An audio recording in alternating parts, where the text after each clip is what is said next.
FutureDad 33, How and Why the UK Will Collapse.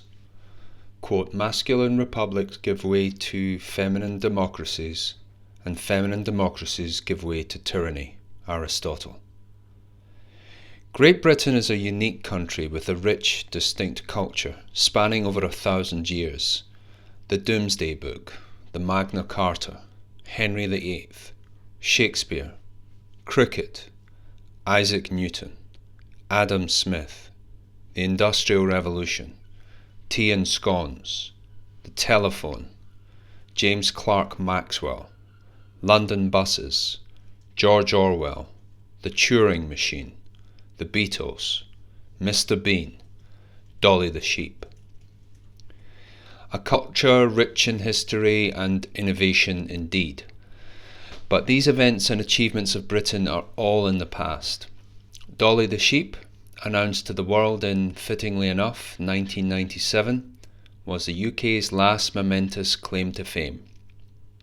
Since precisely that year, successive governments have done everything possible to choke the life out of Britain. Could the unthinkable happen? Since records began, the average lifespan of a country is approximately 158 years. Given that, there's no reason to presume that the nations we know and love could never die. Recall that the entire 500-year Roman Empire and its continent-spanning glory is now long dead, its cultural artifacts stored behind glass. In fact, some nations don't even need to officially die to require mourning. The ancient distinguished nation of China was murdered in 1949, its zombified remains still shambling around in spiritual pain, its successor not even recognized by the UN. So we commit a gross act of arrogance to think we in the West are immune. Unique, yes. Immune, no. If Britain and its Western cousins are to die and be reborn, how could it happen? What are the signs? And what will collapse look like? We first need to be mindful about the difference between its native citizens' deep-seated national pride and its long-standing but now ideologically captured institutions. The former will remain long after the latter. At first blush, we are encouraged to think that both its institutions and normal society cannot completely fail all at once. Indeed, as Professor of Civil War David Betts implies, cascading incompetence, insurgency, and asymmetric warfare will pile up like mislaid Tetris blocks until conventional society shudders to a halt. And Britain won't be alone in this collapse. Similar sporadic failure events are anticipated across the West, similar but different to Britain's. Based on political anti-fragility, Switzerland will last longer than the US, will last longer than Britain, will last longer than Germany. All four are infected with variants of the same egalitarian plague. All four have different levels of resilience to it, and are applying different medication, or none at all. We have seen other countries collapse from the same plague. We know what it looks like in practice, even if the prevailing conditions are different. The three main fault lines upon which collapse are inevitable are 1. Islam, 2. Race communism, 3. Government money printing. So, I will now go through and A. demonstrative examples of each fault line collapse in other countries, B. the philosophic and political origins of each fault line, and C. how it applies to Britain. Islam. 1a. Islamic collapse example, Lebanon. Lebanon was majority Christian in its census of 1932. Until the early 1970s, Lebanon was a prosperous cosmopolitan country, and its capital Beirut was known as the Paris of the Middle East. But in the 1950s it was forced to absorb 500,000 Palestinian refugees, and from there its Muslim population grew to 60%. Growing ethnic tension, i.e. Muslim versus Christian, triggered the Civil War of 1975. Over 1 million people fled the conflict and chaos. By the 1980s, there was a greater diaspora of Lebanese outside the country than inside. By the 1990s, it was effectively ruled by an Islamist terror group, Hezbollah, and still was by the mid-2020s. 1b. Origins of Islamic collapse. Creeping Islamofascism is fostered by the high time preference and duplicity of politicians. Politicians know when a welfare state is undergoing a slow-motion collapse. Conversely, they know cutting the welfare state will lose votes and their own power, so they push the problem into the future with money printing plus human deflation, i.e. cheap foreign labour. This is aided and abetted by corporations who eagerly cut their main fixed cost, human capital, and virtue signal at the same time. Most of the cheap labour comes from the Middle East and Sub-Saharan Africa. Most of the fundamentalist, i.e. most sincere expression of Islam comes from that same region. 1c. Islamic collapse in the UK. The UK and the broader West finds itself in the unenviable position of importing millions of high time preference, socially maladaptive, religiously fervent fighting age men, brought here in order to hide the true scale of political and economic malfeasance. See the chart pictured for the conservative estimate of how that will look demographically by 2050. The consequences have already metastasized in Britain's biggest act of preventable harm, the mass sexual assault, rape and murder of thousands of vulnerable white British girls by organised Pakistani Muslim gangs. It was assisted and participated in by the police, facilitated by local councillors, and the victims suppressed by the legal and political elite at the top. See FutureDad 40, The West Can Only Focus on Secondary Issues, and FutureDad 57, Mass Immigration is Worse Than War, for more on this. In the UK, the political elite, see FutureDad 38, Why Did the Elite Lie About Everything, are preoccupied with providing cover for its new client voter base, Muslims. Therefore, they make a retributive example of any dissent. In a recent case of a man who made racially offensive online posts, the court heard that in videos referring to Muslims, Heggie made the comments including, quote, young white girls are being raped by these grooming gangs. Quote, in other words, his statement may be true, but that is irrelevant. More important were his insulting words. He was jailed for 10.5 months. In Britain, the truth is increasingly no defence.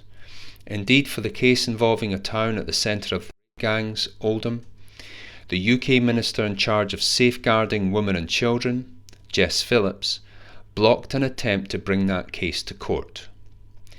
In the case of the Rotherham Muslim gangs, even the councillors and police are accused of having had sex with the underage victims. As time goes on, the scale and depth of the rot in our towns has reached levels unseen in 1,000 years. It is ethnic cleansing by a hostile, occupying force, aided and abetted by a column of corrupt, traitorous officials, an unspoken war. All of this is grist to the mill of the Islamic cult. It will lie where it can to defend and promulgate the faith, a practice called taqiyya, and it will not stop until it is utterly supreme in every country it infects. Islam will happily co-opt democracy, the more open the better, and use democracy against itself. It lets naive, self-hating progressives weaken it from the inside until Muslims get what they want, an Islamo-fascist state. The entire West is importing the Third World in a desperate and badly concealed attempt to delay the slow-moving collapse of the welfare state. This is especially disastrous in the UK, which has, because of links with the Indian subcontinent, mainly imported hundreds of thousands of unscreened men from India, Pakistan and Bangladesh. This has accelerated the Islamification of Britain. There is no political will to stop this. We are already in the first phase of a quasi-civil war. 2. Race communism. 2a. Race communism example, South Africa.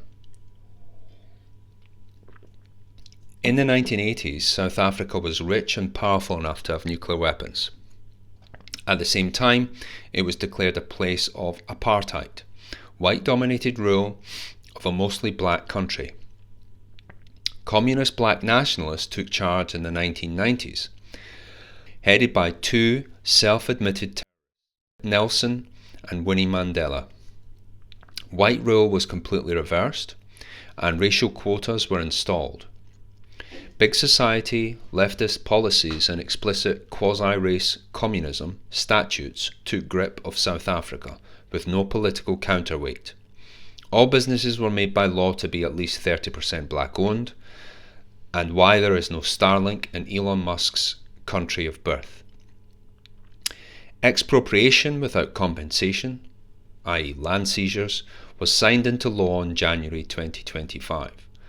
By the mid-2020s, these changes were fully implemented and the effects realised.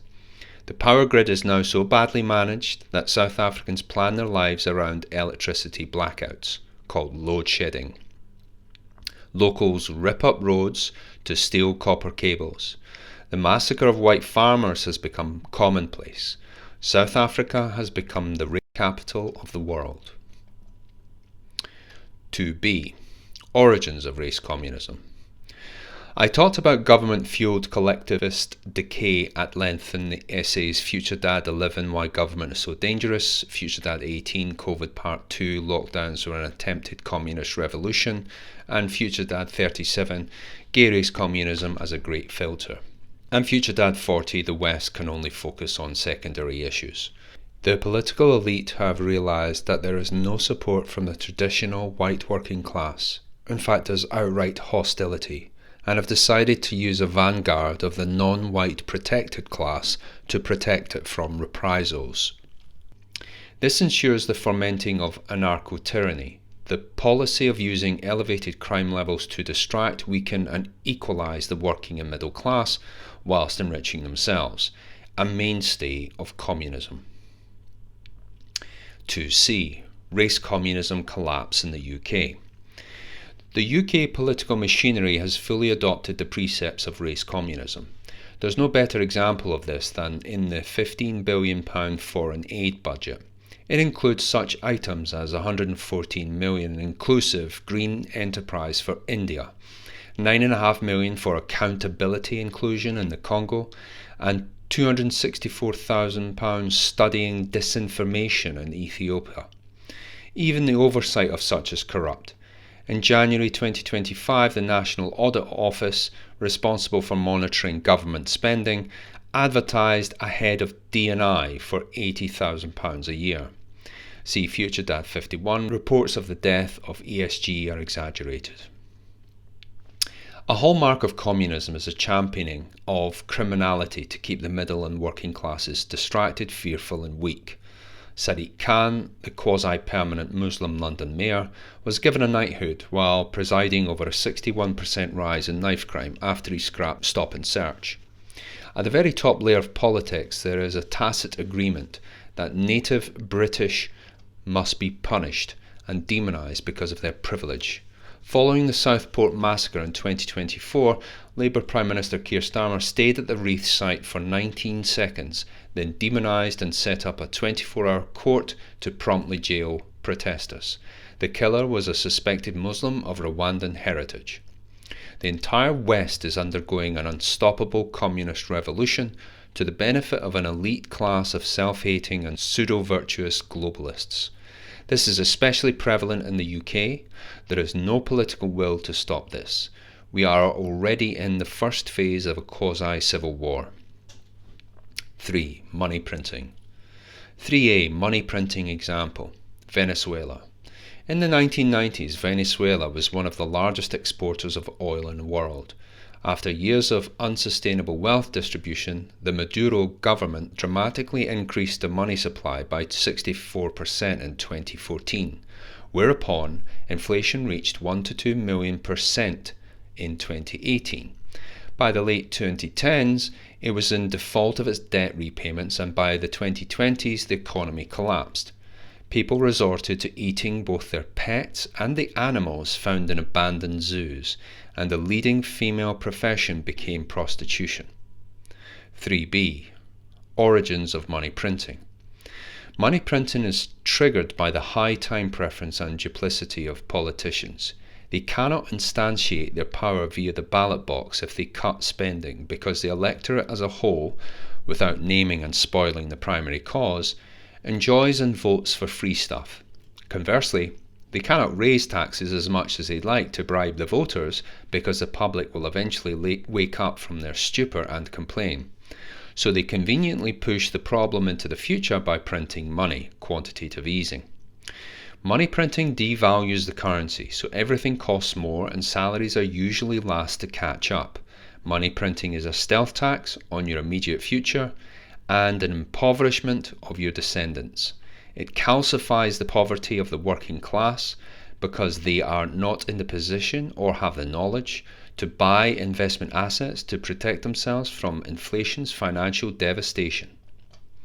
Of all the myriad evil government acts, money printing is arguably the most malevolent. It helped destroy the Roman Empire. See FutureDad 25, Why You Should Care About the Fall of Rome. It is done right in our faces and no one cries foul. There are no gulag archipelagos written about the sacrificing of our civilizational future to satisfy the careers of lying politicians and the I'm a celebrity watching masses who vote them in. 3c. Money printing in the West and the UK. The governments and treasury departments of the entire West are printing money in lieu of cutting costs because enough voters are pacified. This occurs on both the left and the right of the political aisle, both Labour and the Conservatives, Democrats and the Republicans. Trump printed trillions of dollars to fight a cough, and Biden did the same. This is especially prevalent in the UK. £500 billion was printed by the Bank of England during lockdowns. There is no political will to stop this. We are already in the first phase of a quasi-civil war. Root cause of the fault lines. So what is the root cause of this three-pronged suicide of the West, and in particular the UK?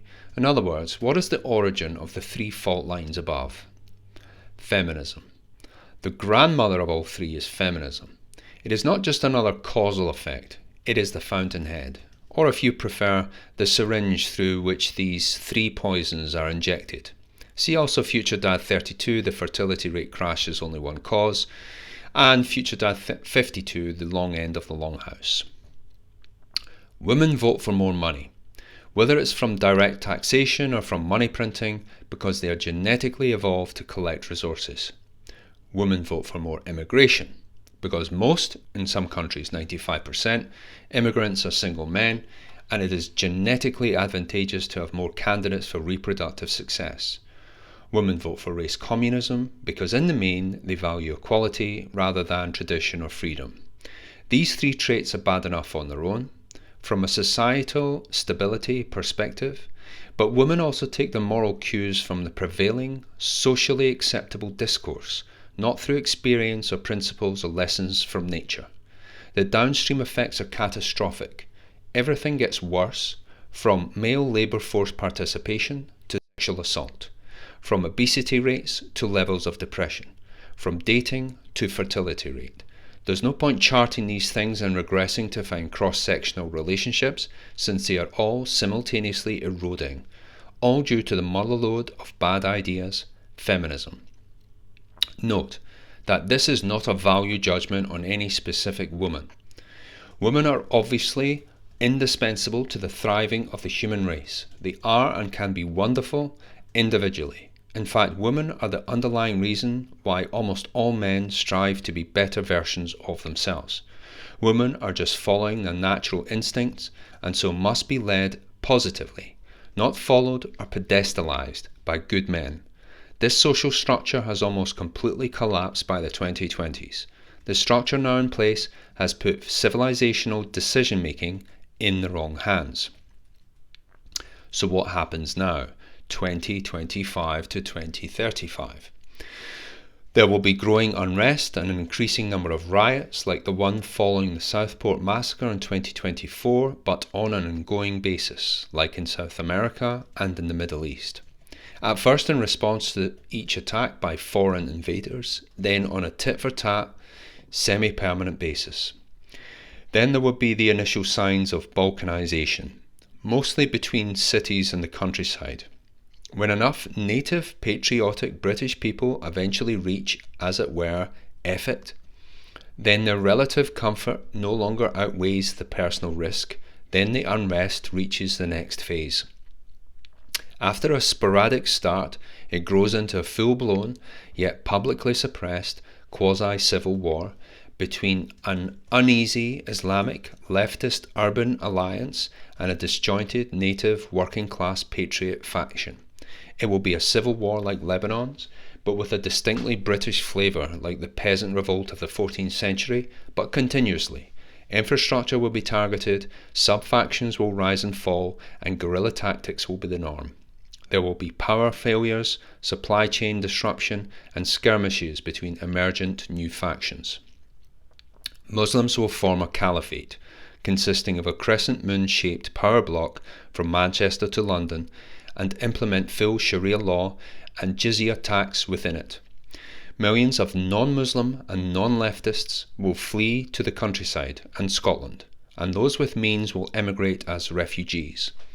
Outside the new crescent moon English caliphate, private security firms and militias will rise and replace traditional police forces. Separatist local governments will form, some ad hoc and militia-based, some quasi-official like the Cornish, Essex, Kent and Northumberland regions. Urban versus rural fault lines will solidify, and the fighting will eventually become more like conventional war. It will grind the country down over many months and years, akin to the seemingly endless civil wars of Latin America or the IRA-based struggles of the 1970s and 80s, except on steroids, in every city and town, in every high street. There will be no clear-cut conclusion to it, just a long violent fade to black. At least up until a strongman leader rises up to unite the native population and push out the state-sponsored invaders. New limited state government will form by about 2055, but given the collapse of the recent past, it will be decentralized. Then there will be a healing period of growth and flourishing, whose time span depends on implementing the lessons we will all soon learn firsthand. FutureDad.